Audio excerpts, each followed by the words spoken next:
Hey everyone, so we hit 7,000 subscribers about 2 weeks ago, which is fantastic. It's fucking crazy that there's 7,000 people who want to watch my videos. So what I usually do is I do like a Q&A video or that sort of thing, but I've been super busy for the last 2 weeks. So instead of doing that, I'm going to be doing a giveaway for $25 Steam gift card. So I was going to do Rimworld, but I figured it doesn't really make sense since a vast majority of you probably already own Rimworld. So yeah, it's $25 on Steam. If you want it, just leave a comment. I think that's the fairest way to do it. And then I will PM you on YouTube in the next week. So check your inboxes on the 17th of September, because that's when it'll be sent out. So thank you very much for watching, and all the subscribers and everything. You guys are amazing. You guys are absolutely amazing. I love this and everything like that. Alright, so this is a 1-minute intro. I'm terribly sorry about that. So we all love Rimworld, I'm sure. If you sub to my channel, then you're probably a big fan of the game, and I can honestly say that Rimworld is my favorite game, and probably will be my favorite game ever, although I've still got a few more years of my life left, hopefully. It combines like everything that I've really wanted into a game, and this is that one game that has everything I enjoy. You know, like I was really into Rust at one point, but this is just it, man. But not only that, but it's constantly being developed, which is awesome. And the modding scene is one of the best for any game ever, especially considering Rimworld is an indie game. So it doesn't quite have the exposure that Skyrim has, for example. It has a 97% positive rating on Steam.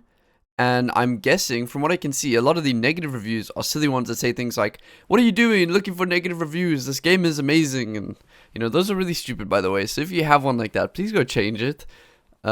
Anyways, having said that, Rimworld has a major problem, and it's an underlying one that cannot be easily rectified. It's actually incredibly difficult to fix something like this. Rimworld is single cored, meaning it can only utilize one of your cores on your computer. You may have a supercomputer or a laptop, but Rimworld is limited by its 32-bit single-threaded engine.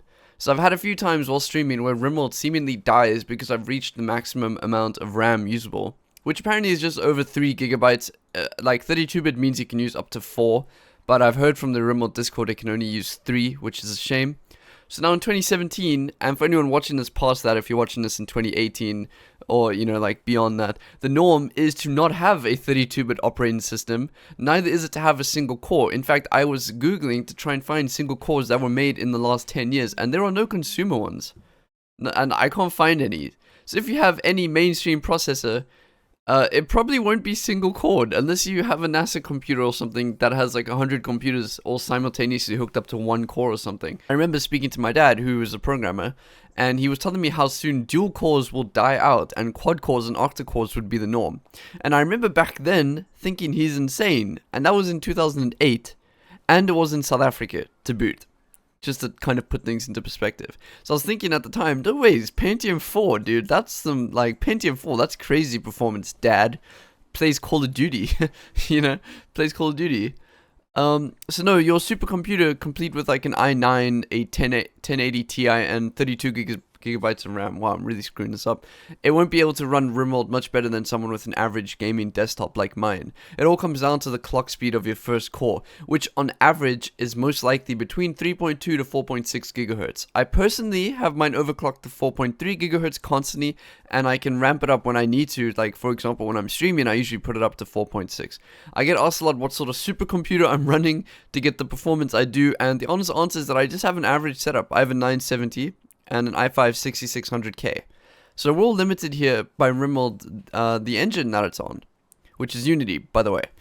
I actually found one of the threads I was looking for, which is one of the original ones. I found it in a Steam review of the game, where the guy actually, he has over 100 hours in the game, and he left a negative review. And the reason they left a negative review is because the game is single-threaded, or single-cored, because it does actually use other threads, but that's a bit, anyways, so he does actually speak about that, which is cool, and in the review, he links it to this one thread. Now, this is one of them that I remember looking over. Now, the first few replies are from absolute dicks from the thread, but it's from Nickname34, and he says, "Hello, I have a suggestion that everyone's going to like, multi-core support. When you get a big colony, the game starts running terribly. The cause is a non-multi-core supported engine. It will be a huge FPS boost if this gets added." So the first reply is from Alistair. "Do you want Z level support of that? Herder, so funny, dude. Then 10000101 says don't forget multiplayer. Okay, and then the next one is 3D mapping in the Unreal Engine. And yeah, so these people are the worst kind of people in the community, so just keep that in mind. Like, you guys are the worst. I just want to say that. But anyways, the rest of this thread is very, very interesting, because we have someone here called Vaz, who's a super tester apparently, and he speaks about it. He speaks about exactly what I'm going to be speaking about in this video, where he says that almost all computers worldwide have more than one core in them right now, and that is so true. It was very rare to have single core computers in 2008. You know, most people had dual cores at that time. And I was in South Africa, because I am South African if you don't know, and even I had a dual core computer. So please don't don't be what the people who are replying to the thread, the first few replies are like, because you people just you ruin communities, really. So a few months ago, I was reading a thread on the Ludion forums, which is the forums for Rimworld. Tynan himself spoke in the thread a lot, so it's one of those threads, you know, whenever Tynan speaks, that thread is generally going to be quite important, or like, you know, along those lines. And the thread was about upgrading Rimworld's engine to support multi-core and 64-bit. I can't find this thread again. I have no idea why it's been deleted or hidden, as I used to go to this thread a lot to see any updates about multi-core support. This was about 3 to 4 months ago. In the thread, a user asks why his performance is so terrible once he's gone past 20 colonists, like 20 plus colonists, or something along those lines. And his performance was tanking late game, he wasn't quite sure what he could do about it, but saw that his CPU was only using 25% while playing. That was how the thread started. Other users came in and started saying how their Rimworld doesn't lag late game if you play properly, or that you've had different experiences and don't lag much, or that you shouldn't be using 3 times speed late game. Lots of people going against what this guy was saying, you know, a lot of people joking with him saying, oh, and where's Z levels, and you know how it goes. But eventually this spawned a discussion about why multi-core support is bad and why it can be good, with many taking sides. Some saying multi-core support would make the game a lot worse performance-wise due to the way it works. These programmers coming in saying that. Other people saying it would be a lot better, you know, saying that Rimworld is perfect for multi-core support, so, like, due to the way the systems are isolated so well, such as having temperature on the 2nd core, social on the 3rd core, needs on the 4th core, stuff like that. It can isolate these systems very well. And then Tynan himself made an appearance, which was the biggest part of the thread for me, and it was pretty shocking, because he doesn't usually speak about multi-core support. So he made an appearance, and he said that multi-core support is not a priority, if it happens at all, and that the final game will be optimized to the point that you won't need multi-core support. He also spoke about how difficult it would be to add into the game and not worth the time. So this caused people to get angry on both sides, because to most people, and including me, it seems like Tynan doesn't plan on adding multi-core support at all into the game, at least not for the time being, and I say that very liberally, because the way he worded it made it seem like he's not adding it at all. So just keep that in mind, and you can understand why people were angry in that thread, which is why I believe Tynan or the other moderators deleted the thread, because a lot of people started fighting after that, and obviously a game dev doesn't want people fighting on his own forums. You know, I can understand the thought process going into there. So at this point in the video, I'd like you to comment, and I don't generally ask for comments, at least not often. I've done it twice in this video already. I'd like you to comment on how your performance is, early to late game, whenever. Just tell us in the comment. If you're running let's say like 20 plus mods, then just state that, as mods obviously consume a lot of the resources, and also if you have multiple colonies, etc. Just give us as much detail as possible. I will be reading every single comment that gets put into this thread, so please just, if you're worried that I won't see it or something, please don't, because I will be reading them. I have notifications on, so just keep that in mind. Yeah, so that's pretty much all I have to say about the multi-core support. This would be a pretty shitty video if I just spoke about the issue without having some sort of hope for the future. And, you know, I have a few mods that alleviate the pain a little bit. So there are games that are in early access that became multi-core after several updates, after quite a while. The biggest one that I can think of is Kerbal Space Program, the one that I think a lot of people have played. Maybe you guys will know the game. It's a game about sending people on rockets into space. That's it. It's a space manager, and it is an amazing game. So sometime past version 1.0, when the game was actually released, it was updated to use multiple threads properly.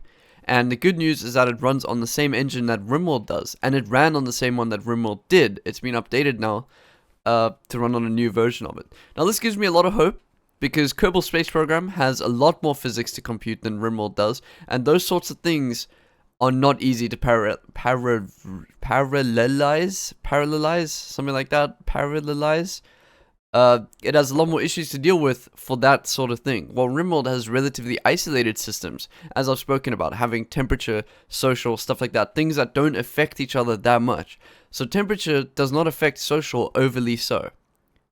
To sort of give you guys an example. Like, obviously there will be, and at that point, multi-threading will require more performance to be used initially, but if it alleviates more than it uses, then it's entirely worth it. So for example, to parallelize them, it might need to take an extra 10% resources, but if it gives you an extra 20, then it's totally worth it. I'm probably butchering this because I'm not a programmer, so please, if you have any knowledge, please comment it.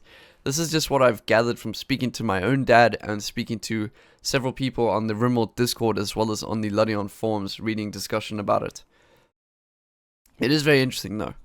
Another good thing is that Tynan himself has said that multicore is a possibility in the future for final release. He said that a few times, that it isn't worth it. It might or might not be in the game in the future, but, you know, we can at least be a little bit hopeful. I try to be as hopeful as possible when it comes to these kind of things. So that's it. That's all there is for multi-core support. I do have a few mods over here, but this obviously, you know, this will just help you with a little bit of performance. It won't fix things for you, especially late game. Because, I mean, there's an option to have more than one colony.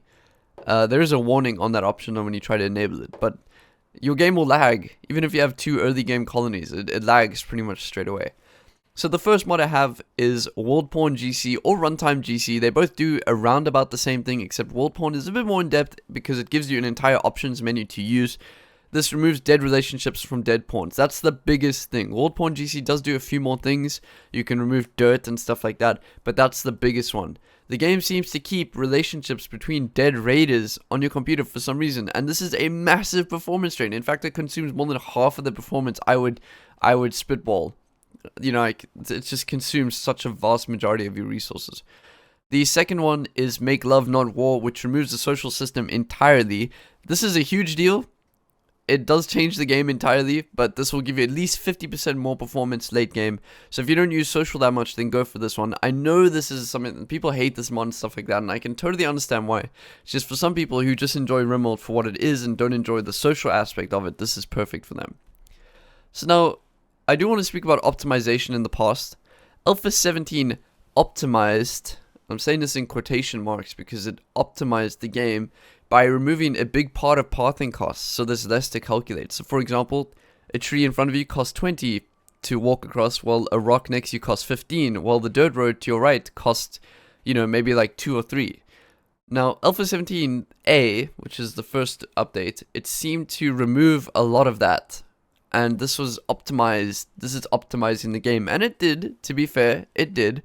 It made performance quite a bit better. I remember playing Alpha 17 in the beginning, and I was busy streaming it, and I was like, wow, they've really optimized performance. You know, until I realized, well, your pawns have become slightly retarded. Like, they seem to walk through rocks. Like, they will gladly walk through 3 rocks instead of just going around.